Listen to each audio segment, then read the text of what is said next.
മാനിഫെസ്റ്റേഷനെ കുറിച്ചൊക്കെ 2003-2004 ഞാൻ ഒത്തിരി സെഷൻസ് ചെയ്തിട്ടുള്ള ആളാണ്. ഇപ്പോഴാണ് പോപ്പുലറായി വരുന്നത്.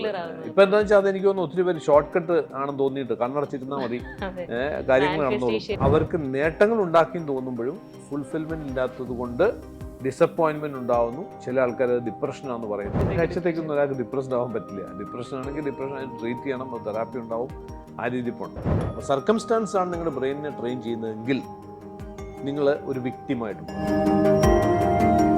അത് അന്ധവിശ്വാസമാണെന്ന് ഞാൻ പറയുന്നില്ല, മേ ബി അത് ഉണ്ടാവും.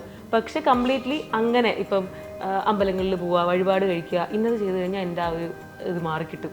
പക്ഷെ ആ ഒരു സ്ഥലത്താണ് സാർ ഇപ്പം സ്ട്രെസ് വരുന്നത്. ചിലപ്പോൾ ആ ഒരാളുടെ മാഗ്നീഷ്യത്തിന്റെ കുറവുകൊണ്ടായിരിക്കും. ഇങ്ങനെ ക്ലിയർലി പറയുമ്പോൾ ഞാൻ ഭയങ്കര കൺഫ്യൂസ്ഡ് ആണ്. ജെനോമിക്സ് തന്നെ എടുക്കുകയാണെങ്കിൽ 2003 ഇങ്ങനെ ഒരു ശാസ്ത്രം തന്നെ ലോകത്തിലേക്ക് ഓപ്പൺ ആയി. അപ്പോൾ ഇന്ന് വളരെ മുതിർന്ന പല ഡോക്ടർമാരുടെ അടുത്ത് നമ്മൾ ചോദിക്കുകയാണെങ്കിൽ അവർ അതിനെക്കുറിച്ച് കൂടുതൽ പഠിച്ചിട്ടുണ്ടാവില്ല. ഞാനൊരു സാധാരണ ഗവൺമെൻറ് സ്കൂൾ ഞാൻ പറഞ്ഞില്ലേ, ഒരു പഞ്ചായത്തിലെ സ്കൂളാണ്, അവിടെയാണ് പഠിച്ചത്. ഇന്നത്തെ ജനറേഷന് പറ്റിയിട്ടുള്ള ഒരു വലിയ പ്രശ്നം ഫസ്റ്റ് ഫ്രണ്ട്സ്, സെക്കൻഡ് പേരൻസ് എന്ന അവസ്ഥയിലേക്ക് എത്തും. ഇത് നമ്മളുടെ കുറച്ച് അപ്പ് ആൻഡ് ഡൗൺ നമുക്ക് എപ്പോഴും ഉണ്ടായിക്കൊണ്ടിരിക്കുന്നുണ്ടാവും. അതിനെ ഹാൻഡിൽ ചെയ്യാനുള്ള കപ്പാസിറ്റി മനുഷ്യനുണ്ടാവണം.